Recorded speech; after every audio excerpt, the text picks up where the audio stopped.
Hi there, I'm Lindsay Bugby and I love to make beautiful envelopes. It is what I do in my downtime, and today both of my kids were at nursery school. My husband had gone to a coffee shop to get some work done, so I had the house to myself and I just wanted to relax. So I put on a documentary, got myself 4 blank envelopes, and this is what I ended up with. I've always thought about sharing my envelopes via video, but my concern was censoring the address. But today it occurred to me that I could just, put some washi tape and censor the address that way, and then I can share my enthusiasm and my process for this envelope art with you. So let's start with the first envelope. This envelope was created to house a thank you card for my friend Roger Maeda. So I made this based off of Nico Ng's recent tutorial on the TPK website. It's an intertwined script and block lettering tutorial. You can see that I've got my block lettering here, which I filled in using gold metallic paint and I think a size 1 paintbrush.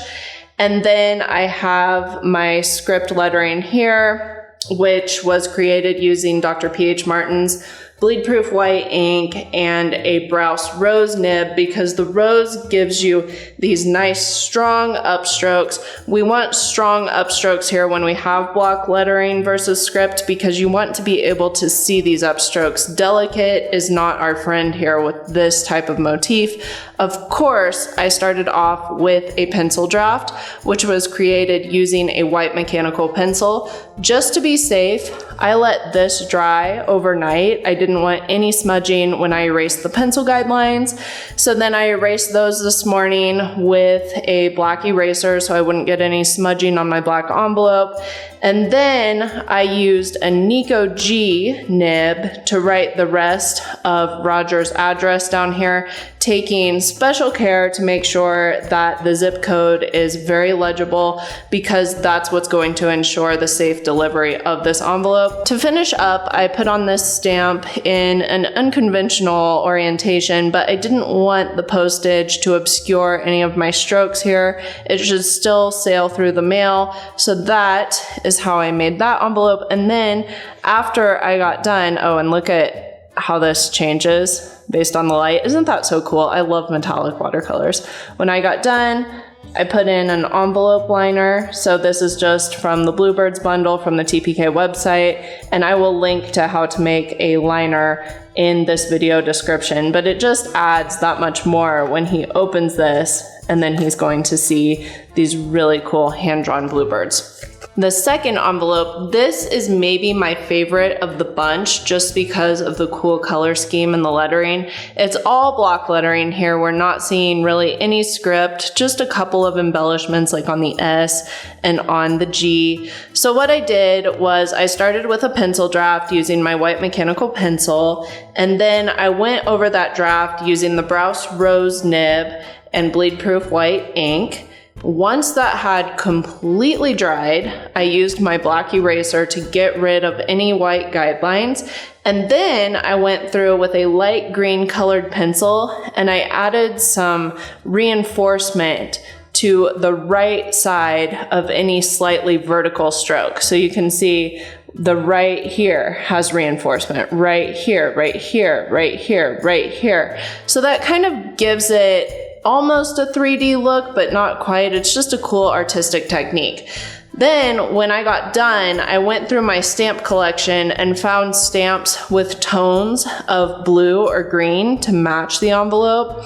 Stamp collages are getting increasingly difficult to make because postage keeps rising. So it was easier, when postage was about 45 cents, because you could use small stamp denominations. But now you really have to be aware to get up to, I think we're at 63 cents now. But these two stamps are my heavy hitters, this 29 cent and the 23 cent. And then with the help of the 8, 10, and 8 cent stamps, I exceed that 63 cent threshold. So I'm all good there. I think the stamps really make this envelope. I love how it turned out.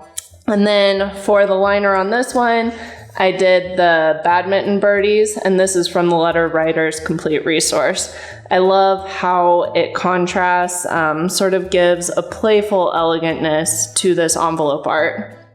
For this envelope, I deviated from my usual style a bit. This is a little more goofy than I normally go, but I don't know, it just felt right. And when you're playing, I feel like you should experiment. So I just made a very quick pencil draft with my white mechanical pencil here. I was really feeling the rose nib after those first two envelopes. So I went ahead and used that because I wanted the strokes to really stand out. For the return address, I did use that Nico G nib because I wanted the little strokes. I did this, and then once the ink had dried, I erased my guidelines, of course, and then I went through with a light pink colored pencil and drew hearts. The heart thing seemed appropriate because I had these two heart postage stamps. I liked that theme because the envelope was red, so that's what I went with. And then for the liner, I went with some really pretty henna lace bluebirds from the Bluebirds bundle. So, they don't have any heart motif, but I think it just complemented the general loveliness of this envelope. For the last envelope here, it was all about the turquoise ink. So I used Dr. P.H. Martin's Bombay ink in turquoise to make this flourished bluebird, which is part of the Beautiful Birds worksheet that I recently released. And then after I made that, I wrote this woman's address using the same ink and Janet style calligraphy. After that was done, I just, I'm not a minimalist. I'm not. So I knew that it was missing something, and I decided to put in a branch of sorts using Ziller Buffalo Brown ink. So that's why you see this branch going up, which ends in some strokes here. And then I had these cool postage stamps, 41 cents a piece. So I put those on there. That really complements the turquoise of the address and the bird.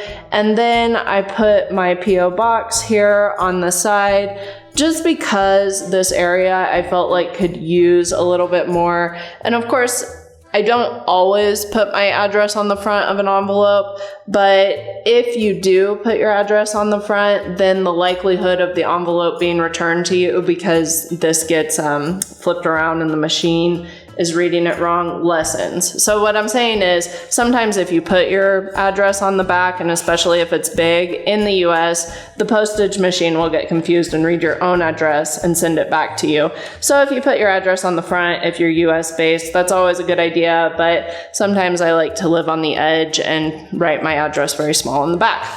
For this one, I put in these two bluebirds on a branch from the Bluebirds bundle. I felt like it really complemented, of course, the bluebird on the front. So that's the pretty inside there. I would love to hear which one of these envelopes is your favorite, and if you have any questions about creating any of these. I will try to provide as many resources as I can to give you hints about how to create these. For most of these, I have some sort of tutorial or helpful resource. One thing I don't want you to forget, if you spend this much time making an envelope like this, be sure to apply some sort of fixative. I really like microglaze. It's just too bad, when you spend so much time and energy making something so cool and then it gets damaged in the mail. Using a protectant definitely lessens that chance that that's going to happen. But yeah, thank you so much for watching. I hope that you enjoyed geeking out with me about these envelopes today. And if you liked this video, don't forget to like and subscribe. Thank you.